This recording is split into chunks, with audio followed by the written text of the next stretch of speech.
Live from our 7 Tasmania studios, your nightly news with Kim Miller begins now. Good evening. First tonight, a man is in custody after the body of a 34-year-old man was found in the car park of a Mornington unit complex overnight. Police say investigations are continuing, but the death is being treated as suspicious. A suburban street on Hobarts' eastern shore swarming with police. This Mornington unit complex the centre of investigations after the body of a 34-year-old man was discovered overnight. Police are investigating the circumstances surrounding the death and are treating it as suspicious. Police on the scene just before 3 this morning after they were called to the property on Cardine Street, responding to a request for assistance in relation to a disturbance. A 31-year-old man was taken into custody at that time and is continuing to assist us with inquiries. Police today couldn't confirm whether the men were known to each other and the cause of the death is still unclear. Forensic investigators combing the scene, a car also towed away. The car park of this Mornington unit block remained cordoned off throughout the day as police tried to piece together exactly how the events last night unfolded. I'd like to encourage anybody that has any information in relation to the movement of people within the neighbourhood or the residents in that vicinity to come forward to Crime Stoppers. I would hope that we can provide the community with some further information in the coming days. Meg Sides, 7 Tasmania News. A fire in Launceston has caused extensive damage to a suburban home. Onlookers gathered as fire crews were called to the scene this afternoon, but sections of the home were lost to the blaze. A peaceful afternoon turned black. So we got a call about 2:15 when the first truck arrived. Fire was venting out the windows quite heavily. As fire crews rushed to save this house on Brooklyn Road, the owners, having left an hour earlier, returned to a charred horror. Never returned to find the house on fire and us at work. Certainly the southern end of the house is severely damaged. The rest of the house is mostly soot stained, but hasn't suffered quite as badly. Crews were called by neighbours, with high winds blowing the initial flames across and burning the dividing fence line. I was just getting ready for work, and then when I looked outside there was just smoke everywhere, but it was just terrific. The flames were just incredible, and I feel for these poor people now. They've got nowhere to go, but the scariest part was when the wind changed, I think, when it hit the fence and headed towards our house. Neighbours comforting the victims while the fire department continues their work. The cause is still unknown, with investigations ongoing. Josh Duggan, 7 Tasmania News. A husband and a wife accused of murdering a Campbelltown father have had their case mentioned in court. Cedric Harper Jordan and Nolene June Jordan appeared via video link in the Launceston Supreme Court. The pair is accused of killing Shane Jeffrey Barker in 2009. Lawyers say they're preparing to file a preliminary proceedings application. Their case will be heard again at the end of the month. Meanwhile, the trial for a Launceston man accused of murder is likely to go ahead in March next year. Jack Harrison Sadler has been charged over the alleged killing of Jake Anderson Bretner in Riverside in 2018. Sadler appeared via video link this morning and was remanded in custody, with his case adjourned until February. Another whale has died after becoming stranded at Macquarie Harbour. Marine conservation experts were working to help 4 pilot whales which had been swimming freely in the area following a mass stranding 3 weeks ago. 3 of the whales were released successfully, but 1 could not be saved. An aerial survey of the harbour is now being conducted to ensure there are no other stranded whales. Tasmania's crime prevention strategies have earned international acclaim. The state's Crime Stoppers program receiving 2 prestigious awards, one for its retail safety campaign, combating antisocial behaviour, violence and theft in shopping precincts. The other award for a special publication it created, celebrating the organisation's 25 years of service. We're always on the front foot with developing new ways of getting information from the community. New ways of making the community feel comfortable about working with us. The accolades part of the Crime Stoppers International Awards. Tasmanians are being warned to prepare for a hot but wet summer ahead. The Bureau of Meteorology's severe weather outlook for the next 6 months has predicted extreme heat days are more likely due to climate change. Across the season, the bushfire potential has been rated normal, but more grass could provide fuel for blazes. And on the east coast, it says the La Nina is likely to bring increased risk of widespread flooding. Well, it's been a strong start for the poppy season across the state, with recent rain proving ideal for most. But there are some concerns the pandemic could cause a slump in opiate supply next year. They may only be small sprouts in the soil right now, but in a few months' time, these poppy crops will be adding to Tasmania's opiate production, with the state providing half of the world's supply. Our productivity here is enormously high. Compared to 2013, we're probably getting close to double our production coming off the poppy crop now or this coming year. Poppy grower Philip Lone says the downpours across the state last week aided some farmers, but not all. It has created some issues for some people. Up the Smithton Way, they're replanting some paddocks as I speak today. Down south, there's a few paddocks that they've got some waterlogging issues with. It's a bit of a concern.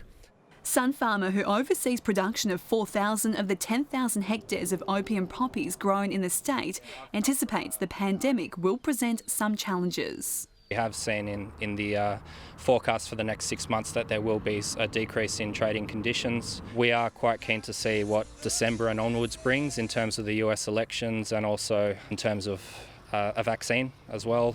That will largely drive changes in the market, which will obviously have spillover effects for us. Farmers say poppy crop prices continue to fall. There has been quite a dramatic drop in price. It could be as high as 30%, or if not higher.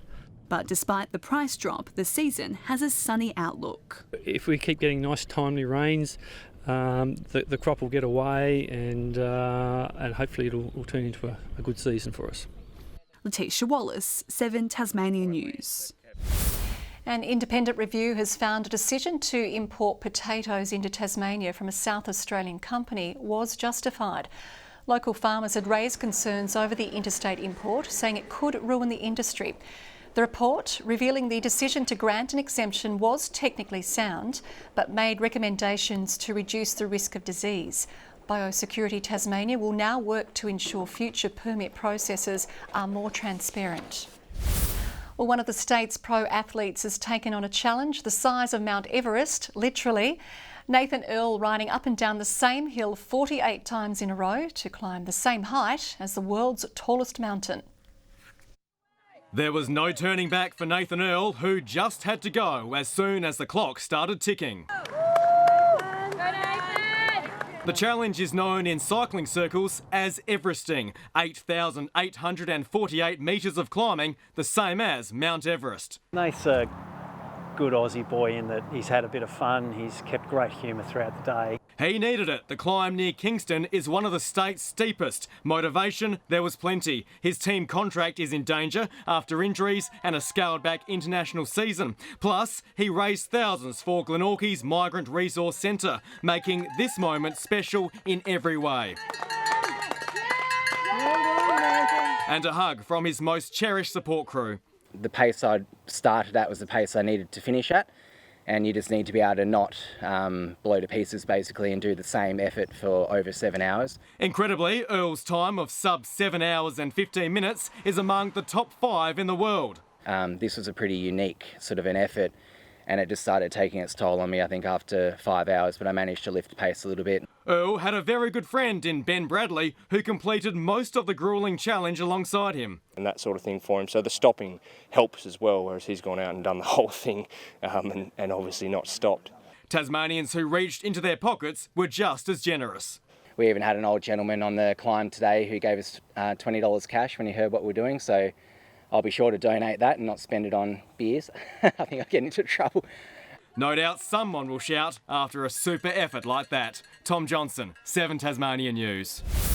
It's been a tough pandemic for Tasmania's most vulnerable, and one Hobart restaurant has cooked up a storm for those still battling.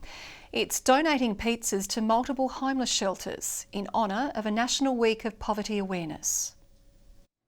Creating an Italian staple for a cause.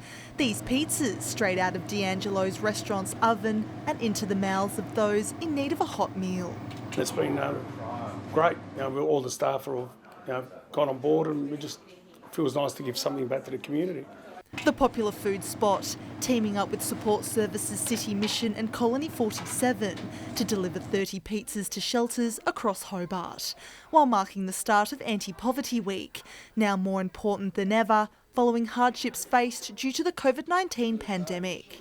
Living on the streets when we were all in lockdown, they didn't have anywhere to go until we set up Safe Space. So I guess the pressure for them has probably been more than it has for a lot of people. As governments remove supports going forward, I think we need to keep being very mindful that there are people in need and that we need to be advocating for them as we go. With the tasty donation aiming to show vulnerable community members others do care. If you're doing it tough, if you're living on the streets, you tend to feel the world's against you a bit. And for an organisation like D'Angelo's to donate, it actually shows that people are thinking of you and do care about you and your plight. Hopefully this puts a smile on their faces and lets people know that we're all together, we're all trying to get through this together and look after each other. Ruby Kamane, 7 Tasmania News.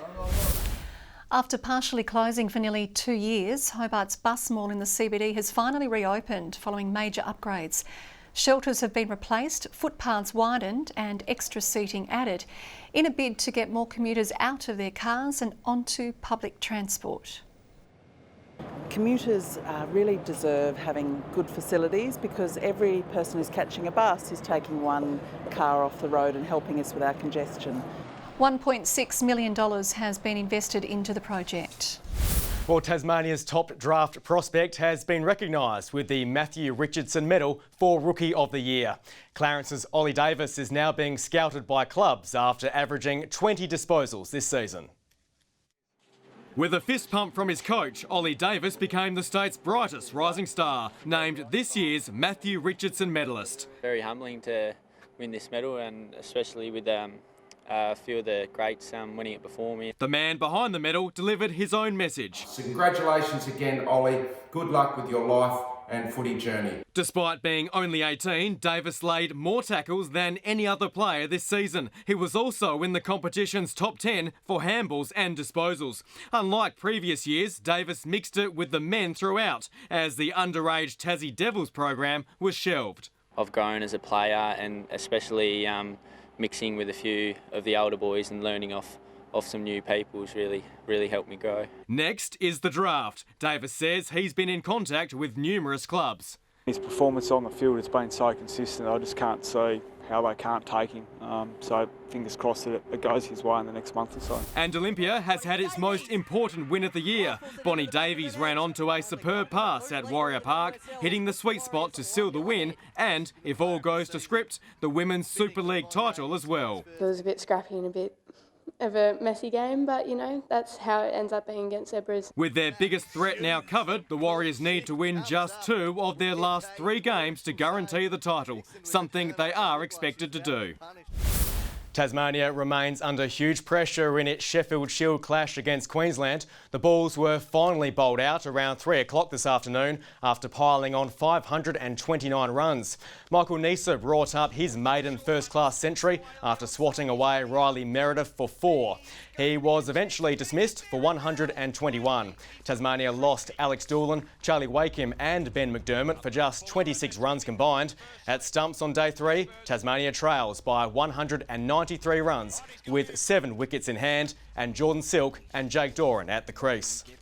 Good evening. Apart from a few isolated showers over the west, it was a fine, mostly sunny day today. Hobart 19 degrees, Launceston 16, Burnie and Devonport 15. 20 at Friendly Beaches, the warmest after -3 started the day at Butler's Gorge and Lyawini. King Island and Ouse 19, Grove 18, Flinders Island 17, Smithton, Lowhead and Strawn 16 today and Lyawini 15.